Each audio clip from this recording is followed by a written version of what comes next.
एक पावरफुल भूत जिसे बड़े बड़े ओन्म्योजी भी नहीं रोक पा रहे थे। लेकिन फिर वो गलती से एक आम लड़के से टकरा गया और अगले ही पल वो राख बन गया।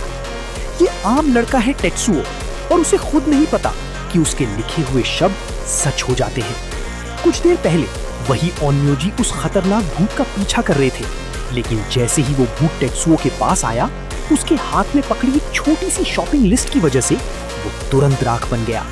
टेत्सुओ को लगा ये बस एक कोइंसिडेंस है। टेत्सुओ अपने पिता के पुराने घर में रहने के लिए गांव आता है। जैसे ही वो अपना मैप घर के दरवाजे पर लगाता है, घर के अंदर की सारी नेगेटिविटी पल भर में साफ हो जाती है। टेत्सुओ कंफ्यूज हो जाता है, पर तब उसकी नजर पड़ती है अपनी स्टिकी नोट पर, जिसमें लिखे शब्द अब धीरे धीरे बदलने लगे थे। और तभी एक तेज हवा आती है और वो स्टिकी नोट उड़कर दूर पहाड़ की तरफ चली जाती है। अगले दिन टेत्सुओ घर की सफाई शुरू करता है। गार्डन पूरा झाड़ियों से भरा हुआ था, लेकिन धीरे धीरे कुछ अजीब होने लगता है। हर दिन कोई उसके दरवाजे पर फूल और फल छोड़ जाता है। एक दिन गार्डन साफ करने वाला आदमी थक कर बैठ जाता है।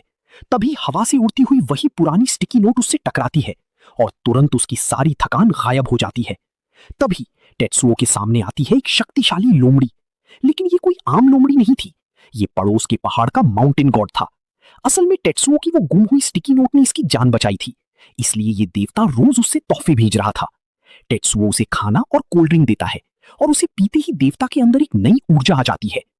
टेत्सुओ मजाक मजाक में 2 बूट्स और जैसे ही उन्हें दरवाजे पर लगाता है, एक इनविजिबल शील्ड पूरे घर को घेर लेता है। इधर शहर में वही ओन्म्योजी फिर से एक भूत से लड़ रहे होते हैं, लेकिन वो भूत दोबारा टेत्सुओ की पावर से टकराकर खत्म हो जाता है। चश्मे वाला ओन्म्योजी अब समझ जाता है कि ये कोई आम इंसान नहीं है। माउंटेन गॉड टेत्सुओ का गार्डन सुंदर बना देता है, लेकिन इसके बदले में वो खुद एक छोटे से फॉक्स में बदल जाता है। तभी वो ओन्म्योजी टेत्सुओ के घर पहुंचता है और उससे मदद मांगता है। टेत्सुओ सिर्फ एक स्टिकी नोट पर कुछ खाने के नाम लिखता है। ओन्म्योजी को पहले लगता है कि ये मजाक है, लेकिन जैसे ही वो कागज चमकता है, उसे समझ आ जाता है कि ये पावर कितनी खतरनाक है। जाते वक्त टेत्सुओ उसके हाथ पर एक स्टार का निशान बना देता है और जब एक विशालकाय भूत उस पर हमला करता है, तो वो सिर्फ उस स्टार को छूते ही चकनाचूर हो जाता है।